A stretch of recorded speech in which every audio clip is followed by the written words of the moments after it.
So you think when your ETF unloads any underlying holdings that have appreciated in value that they have to distribute the profit? Not necessarily.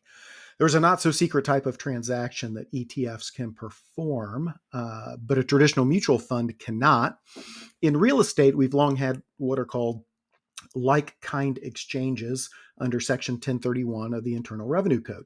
These 1031 exchanges, as they're commonly referred to, allow, under fairly broad conditions, a real estate investor to sell a property and avoid capital gains by using the proceeds to buy other real estate.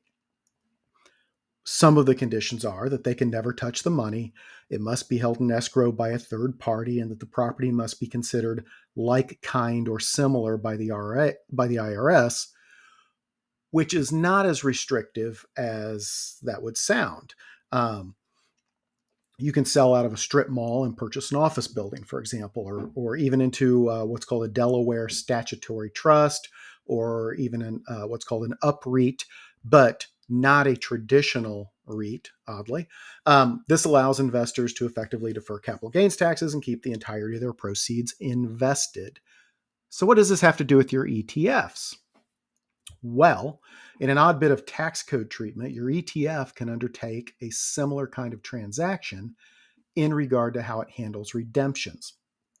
It can distribute appreciated underlying shares to what are called authorized participants. So these are generally just large financial institutions via a primary market transaction without it needing to be a pro rata distribution of the portfolio. So essentially, in the redemption, they can hand back to the redeeming entity any agreed upon asset from the ETF's portfolio, and it's treated as a like kind exchange. Um, a share represents some underlying basket of underlines or an underlying security or position, and they're just swapping for the actual asset instead of the fictional representation of that asset. There is no sale, so it does not trigger a requirement to distribute the profits. These are instead just retained in the net asset value of the fund, triggers no immediate tax liability on the part of the ETF or the ETF shareholders. This doesn't eliminate or avoid taxes, but it does defer them until the ETF shareholder sells any shares that have appreciated in value. Um, the part of the tax code that allows for this is U.S. Code 26, Section 852B6. And I will put in the comments a really good article from the Chicago School of Law. It's fairly critical of these transactions, but it's really good. Goes in depth. If you really want to geek out on this thing, it's a good read. But what's odd about this is this part of the tax code existed more than 2 decades before the first ETF, anyway. But basically, it's just providing an exemption line for distribution of the appreciated property, as all are part of a redemption. So the net effect of this is it allows one of these authorized participants, which are generally just large financial institutions that operate in the primary markets. You would know a lot of the names, to exchange assets with the ETF. So they inject assets, which might be something associated with maybe the underlying of the ETF, um, and take back, usually within a couple of days, what are often appreciated assets. You'll see sometimes rebalancing. When rebalancing is done, you'll see heartbeat trades, for example. But it's also a way to swap out underlying assets. And this is where the name heartbeat trade comes from. As on an ETF uh, inflows and outflows chart, it's going to look like the same way a heartbeat does on an EKG. Tick up and then a big tick down.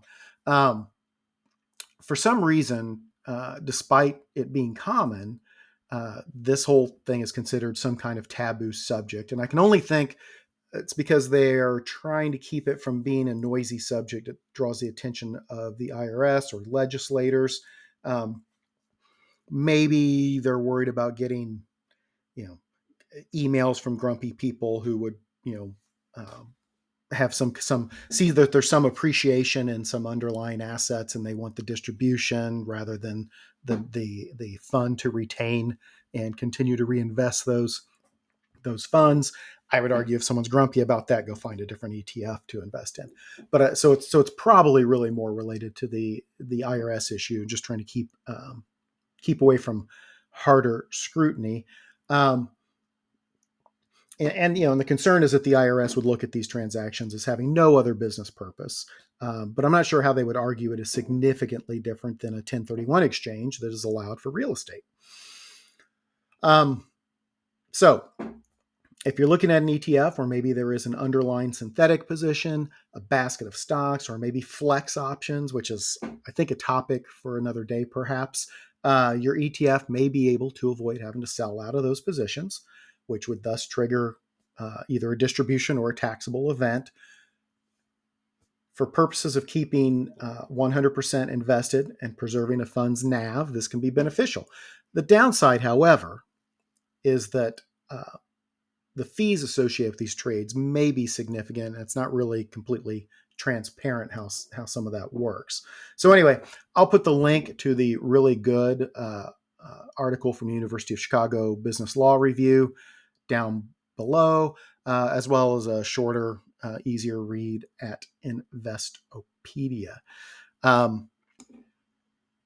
As always, I hope you're having a fantastic day and week.